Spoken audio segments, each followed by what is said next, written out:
तो ये तस्वीरें AEM होल्डिंग्स, जो कि सेमीकंडक्टर क्षेत्र में दुनिया की एक बड़ी कंपनी के तौर पे अपनी महारत हासिल कर चुकी है, और वहां पर प्रधानमंत्री का जाना, प्रधानमंत्री नरेंद्र मोदी के साथ में वहां पर सिंगापुर के प्रधानमंत्री लॉरेंस वोंग भी मौजूद हैं। दोनों प्रधानमंत्रियों ने जाकर वहां पे जानकारी हासिल की है। और आज जो समझौता हुआ, एक प्रकार से समझौता सेमीकंडक्टर के क्षेत्र में दोनों देशों ने MOU साइन किया है कि कैसे उस इकोसिस्टम को डेवलप किया जाएगा। यानी भारत जो प्रयास कर रहा है उसमें सिंगापुर अपनी तकनीकी मदद देता हुआ नजर आएगा। और प्रधानमंत्री का इस दौरे के दरमियान सिंगापुर की इतनी बड़ी कंपनी में जाना, वहां पे जानकारी हासिल करना, समझना, ये दिखाता है कि भारत किस प्रकार से इंडस्ट्री 4.0 में सेमीकंडक्टर जैसी चीजों को बनाकर देश ही नहीं बल्कि दुनिया की आर्थिक तरक्की में एक बड़ी भूमिका होना। तो हमने जब वाजपेयी जैसे लीडर को कमज़ोर किया तो उसके नतीजे में मोदी जैसे लोग मजबूत हुए। और वरना जब वाजपेयी आए थे तो वो बहुत अच्छी अपॉर्चुनिटी थी, वो बहुत अच्छा दौरा था, उसमें बहुत आगे चीज़ें बढ़ सकती थीं, लेकिन हमने वो अपॉर्चुनिटी मिस कर दी।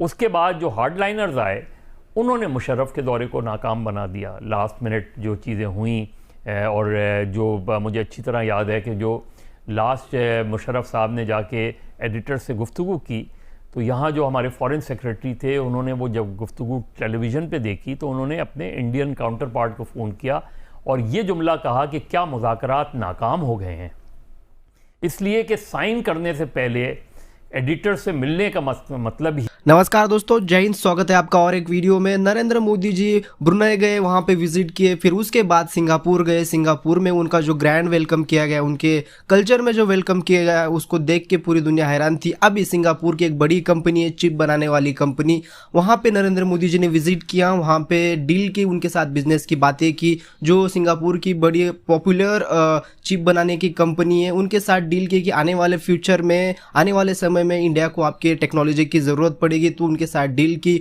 उनके कंपनी को भी पॉपुलैरिटी मिलेगी और साथ ही साथ भारत को टेक्नोलॉजी भी मिलेगी। इसके ऊपर पाकिस्तान की जो पब्लिक का जो रिएक्शन था, ओपिनियन था, एक पाकी ने कहा कि नरेंद्र मोदी जी जिस भी इस्लामिक कंट्री में जाते हैं वहाँ पे पाकिस्तान के लिए नुकसान ही करते, जहाँ भी जाते पाकिस्तान के बारे में बुरा भला बोलते और उनको डिग्रेड करते, पाकिस्तान कंट्री को नुकसान पहुंचाते हैं नरेंद्र मोदी जी को। पाकिस्तान की पब्लिक का ओपिनियन है। तो चलिए वीडियो को कंटिन्यू करते। पाकिस्तान को तो मिर्ची लगेगी, क्योंकि नरेंद्र मोदी जी, दुनिया में कोई भी ऐसी कंट्री नहीं है कि उनको नरेंद्र मोदी जी को पहचाना नहीं जाता है। नरेंद्र मोदी जी की इतनी पॉपुलैरिटी है। तो आपसे एक रिक्वेस्ट है, वीडियो कंटिन्यू करने से पहले इस वीडियो को पूरा देखें और वीडियो को लाइक करो, चैनल को सब्सक्राइब करना ना भूलें। की बात करें या फिर मुसलमान कंट्रीज की बात करें, 56 तकरीबन मुस्लिम कंट्रीज पाई जाती हैं। और अगर बात करें मुस्लिम कंट्रीज की, तो सब के सब अभी मौजूदा टाइम के अंदर मिडिल ईस्ट की पहले नंबर पर बात करें तो सर वो अलाय लगता है इंडिया का। इंडिया के साथ उसके रिलेशन बड़े ही मजबूत होते जा रहे हैं डे बाय डे। पाकिस्तान को बैक एंड पे किया जा रहा है। आज की न्यूज़ है और कल इंडिया के प्राइम मिनिस्टर जो थे वो ब्रुनेई गए थे, ब्रुनेई जाकर मस्जिद विजिट किया। आज सिंगापुर गए हैं, सिंगापुर जाकर उन सिंगापुर के साथ चिप बनाते जो उनसे कंपनी, चिप बनाने वाली कंपनी के साथ उन्होंने मुआहदा किया है कि भाई हमें भी आने वाले टाइम के अंदर चिप बनाने के लिए $1 बिलियन और $10 बिलियन की भी ये डील बढ़ सकती है। इससे भी क्या कहना चाहेंगे, इंडिया क्यों मुस्लिम कंट्रीज के साथ अपने रिलेशन को बहुत मजबूत से मजबूत तर करते हुए आ रहा है? पाकिस्तान को कमज़ोर करने के लिए। अच्छा, क्योंकि मिडिल ईस्ट में जितना उसका इन्फ्लुएंस होगा पाकिस्तान उतना बैक एंड पे जाएगा। सही। क्योंकि इस वक्त दुनिया के अगर देखें, अमेरिका हो या रशिया हो या इंडिया हो, उसकी कोशिश है मिडिल ईस्ट में सबसे बड़ी वजह है तेल की। कोई भी जंग लड़ी जाती है तो जंग को जीतने के लिए जो उसके अंदर जो की रोल है वो तेल का है।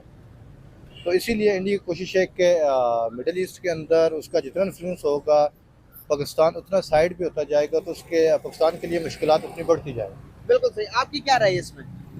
मेरी बेसिकल राय यही है कि वो पाकिस्तान को कमज़ोर करना चाहता है और इसी तरह के मुसलमान को पोस्ट दिखा रहा है बस। सही।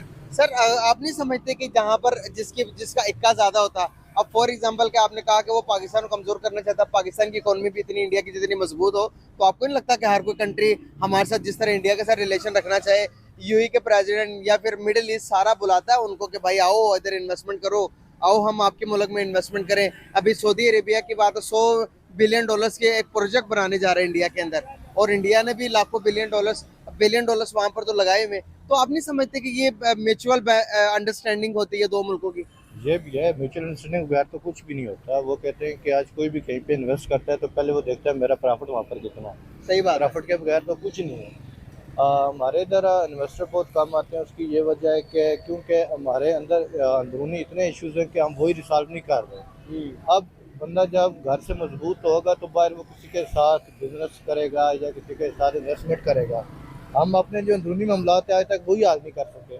जब हमारे अंदरूनी मामलात ही हल नहीं हो रहे तो बाहर, जब हम खुद एक दूसरे पर ट्रस्ट नहीं करते तो बाहर की कंट्री तो हमारे ऊपर कैसे ट्रस्ट करेगी? मैं थोड़ा थोड़ा सारी चीजों को टच करूंगा, फिर कंक्लूड करते हैं। देखिए, मोदी साहब गए यहाँ से सिंगापुर से गए ब्रुनाई, और ब्रुनाई के बाद उन्होंने बल्कि सिंगापुर पे बड़ा बड़ा रिसेप्शन जबरदस्त था उनका। ब्रुनाई जाने की सबसे बड़ी वजह यह थी कि ब्रुनाई को एक तो खतरा है चाइना से, उनको साउथ चाइना सी में, और दूसरा वहां से भारत तेल बहुत लेता है वहां से, ब्रुनाई से, तो उनके कस्टमर भी हैं।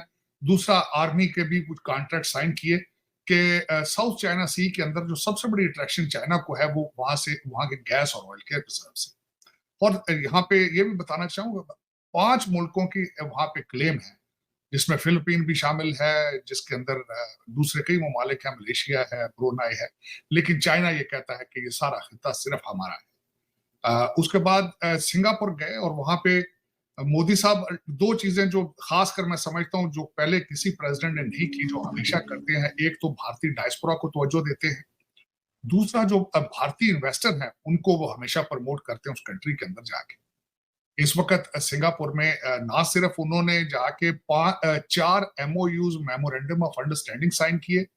सेमी कंडक्टर जो है इस वक्त दुनिया के 10% से ज्यादा सिंगापुर में बनते हैं, और वो सेमी कंडक्टर बनाने के उन्होंने वहां पे कॉन्ट्रैक्ट साइन किए। उसके बाद कई सिग्निफिकेंट चीजें उन्होंने की हैं, खासकर इस्ताना जो वहां के प्राइम मिनिस्टर की रिहायश है उसको इस्ताना कहा जाता है। इस्ताना में उनका डिनर किया गया, बहुत लंबी चौड़ी उनको प्रोटोकॉल दिया गया, कम्प्रीहेंसिव स्ट्रेटेजिक पार्टनरशिप साइन की, कॉन्ट्रैक्ट। लॉरेंस वोंग है जो वहां के वजीर आज़म है, उन्होंने बड़ा जबरदस्त रिसेप्शन दिया मोदी साहब को। मोदी साहब जब गए वहां पे ढोल बजा रहे थे, मोदी साहब ने खुद ढोल भी वहां बजाया। तो देखिए, लेकिन अल्टीमेटली 2 चीजें हैं, जिस तरह मोदी साहब अपने डायस्पोरा को प्रमोट करते हैं, अपनी करेंसी को प्रमोट करते हैं, अपने फाइनेंशियल सिस्टम को प्रमोट करते हैं, UPI को, और उसके बाद अपने जो इन्वेस्टर्स हैं जो भारतीय जिनको वो उस कंट्री के अंदर, डॉक्टर जयशंकर साहब ने भी कई मेमोरेंडम ऑफ अंडरस्टैंडिंग साइन किए। तो ये तो दर हकीकत जिस तरह मैंने आपको बताया है कि इस वक्त, और दूसरा जो मैं बताना चाहूंगा कि चाइना क्या कर रहा है। चाइना के अंदर इस वक्त 51 अफ्रीकन कंट्रीज के लीडरान वहां पे इकट्ठे हैं इस वक्त, और अपना मसल फ्लेक्स कर रहे हैं। चाइना की इस वक्त बहुत लंबी चौड़ी इन्वेस्टमेंट है अफ्रीका में, लेकिन वो अगर देखा जाए तो वो सबसे ज्यादा थ्रेट अमेरिकन फॉरेन पॉलिसी को है, जो वो कंट्री सारे इकट्ठे हुए हैं। अमेरिका बिल्कुल इस चीज पर तवज्जो नहीं दे रहा। ब्रिक्स भी एक्सपेंड कर रहा है। ब्रिक्स के जो नए मेंबर हैं वो ईरान से तेल लेंगे, अपना फाइनेंशियल सिस्टम उन्होंने बना लिया है। दूसरा, जो प्रेसिडेंट शी है वो prime minister of China is going to Pakistan.